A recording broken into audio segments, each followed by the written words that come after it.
ఎవరు పాడైపోయిన వాళ్ళు లేరండి, చెడిపోయిన వారు లేరండి. దేవుని మాటలు విని కూడా అలాగైన వాళ్ళు ఎక్కడా లేరండి.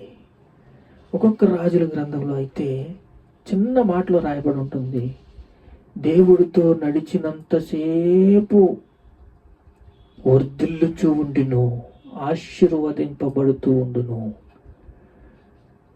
దేవుడితో నడిచి పెనక వేసుకుని, వాక్యాన్ని పెనవేసుకున్నట్టు నువ్వు పరలోకానికి చేరుతావు.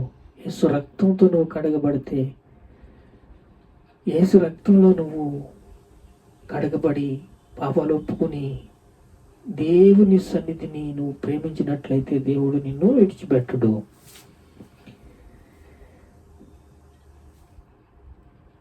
నీకు విధించిన శిక్ష ఆయన కొట్టివేసి ఉన్నాడు. ప్రవక్తల మాట కానీ ధర్మశాస్త్రముగా నిన్ను కొట్టివేయనకు రాలేదు, కానీ దాన్ని నెరవేర్చడానికి వచ్చానని ప్రభు చెప్తున్నాడు.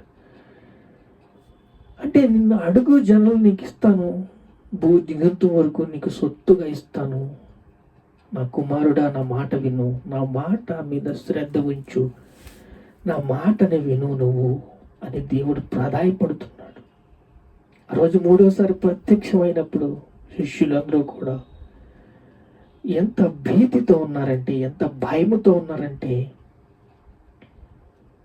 ఇది జరుగుతుంది ఏంటి అన్న ఒక వారి వారి జీవితాల్లో,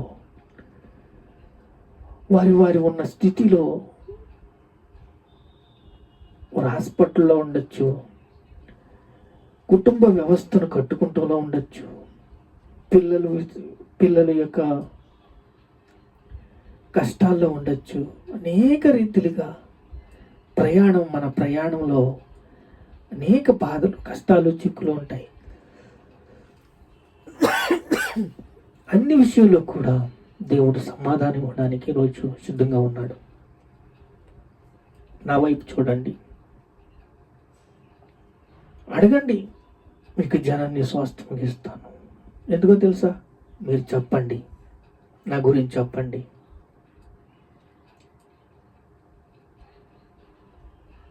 నా గురించి చెప్తే వారు వింటారు, వారు బాగుపడతారు, వారి జీవితాలు బాగు చేసుకుంటారు, వారి జీవితాలు బాగు చేసుకుని అనేక మందికి చెప్తారు అని ఆయన నీకు విధించిన శిక్ష ఆయన కొట్టివేసి ఉన్నాడు. దేవుని మాట అండి. నీకు వెలుగు వచ్చి ఉన్నది, లెమ్ము తేజరులెమ్ము, యెహోవా మహిమ నీ మీద ఉదయించును. దేవుడి మహిమ నీ మీద ఉదయించకుండా నువ్వు చెప్పలేవు. దేవుడి మాట విలువైంది, దేవుడి మాట పరిశుద్ధమైంది, దేవుడి మాటతో కట్లు తెగిపోతాయి, పథకాలు తెప్పబడతాయి, మార్గాలు ఏర్పడతాయి. కోపం చాలా ముంచేస్తుంది. ఆ సమయంలో కోపం వచ్చిన దేవుడు ఆశీర్వాదం పొందుకుని నువ్వు ఆశీర్వాదాన్ని ఏం చేస్తున్నావో నీకు గ్రహించకపోతే, దేవుడు ఇచ్చిన ఆశీర్వాదాల్ని కూడబెట్టుకోకపోతే, అంచనా వేయకపోతే, నా ఆలయాన్ని నువ్వు పాడు చేస్తున్నావు కాబట్టి నేను పాడు చేస్తానని దేవుడు హెచ్చరికలు కూడా జారీ చేశాడు. జఫన్యా ప్రవక్త ఏం చెప్తున్నాడు? దేవుడి దగ్గర నుంచి ఏం విన్నాడు? ఆయన సిలువ గురించి ఆయన మాట రాసుకున్నాడు, దేవుడు చెప్పిన మాటను రాసుకున్నాడు. మీకు విధించిన శిక్ష ఆయన కొట్టివేసి ఉన్నాడు. ఎంత గొప్ప మాట అండి! ఎన్ని సంవత్సరాల కిందట ఆయన విశ్వసించాడు, ఎంత ఫోర్స్లో నమ్మాడు, విశ్వాసం ఉంచాడు. ఈరోజు ఆ తరం అయిపోయింది, ఈ తరం అయిపోయింది, రాబోయే తరం వస్తుంది. ఈ తరములో మనము మీకు విధించిన శిక్ష కొట్టివేసినాడు అంటే కల్వరి శిలువలో 2000 సంవత్సరాల క్రితం జరిగిపోయిన విషయాన్ని మనం నమ్ముతున్నామా? లోకంలో ముసలమ్మ ముచ్చట్లన్నీ కూడా మనం తల్లో పెట్టుకుంటున్నామా? భోగాలు, పాపాలు, అనేక రీతిలుగా లోకం ఉంది. దేవుడి మాట ఆ రోజు ఈరోజు దేవుని మాటను మనం గట్టిగా పట్టుకున్నట్లయితే ఆయన మనల్ని ఏం చేస్తున్నాడు? ప్రేమిస్తున్నాడు. రండి,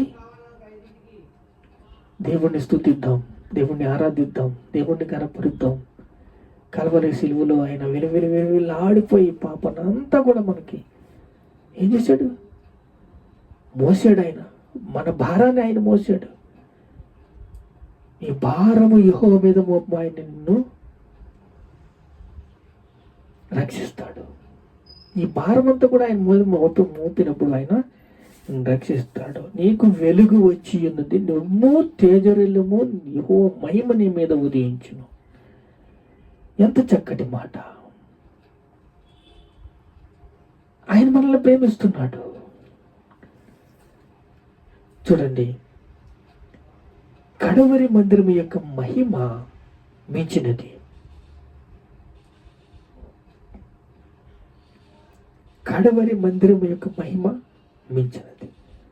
మీరు పరిశుద్ధాత్మకు ఆలయమై ఉన్నారని మీరు ఎరగరా? దేవుని మాటని చెవిలో పెట్టుకున్నట్లయితే మన ఫోకస్ అంతా కూడా ఒక ఈగల్ ఒక పక్షిరాజు వలె నీ చూపు, నీ ఫోకస్, నీ యొక్క విధానం అన్నీ మారిపోతాయి. డస్ట్ అంతా పోతుంది. అనేక సమస్యలు మనిషికి, అనేక భారాలు, అనేక కష్టాలు, నేను అన్నీ ఒప్పుకుంటాను. కానీ మీకు విధించిన శిక్ష కొట్టివేసి ఉన్నాడు. ఆయన కొట్టివేసి ఉన్నాడు.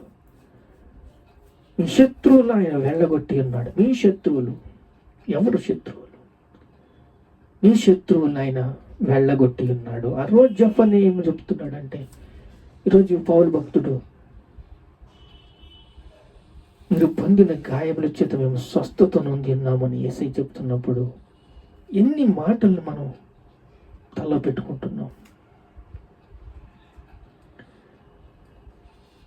మీ శత్రువులు ఆయన వెళ్ళగొట్టి ఉన్నాడంటే చూడండి, మేము పోరాడుతున్నది ఆకాశ దురాత్మ సమూహములతోనూ, ఈ లోకనాథులతోనూ, ప్రధానులతోనూ, అధికారులతోనూ యుద్ధం చేస్తున్నప్పుడు దేవుడు మీకు తోడయ్యుండని ఎడల మనుషులు మిమ్మల్ని ప్రాణంతోనే మింగేస్తారు. దేవుడు మీకు తోడుగా ఉన్నాడు. దేవుడు మీకు తోడుగా ఉన్నాడు. 124వ కీర్తన చదువుకోండి, మరలా చదువుకోండి. దేవుడు మీకు తోడుగా ఉన్నాడు.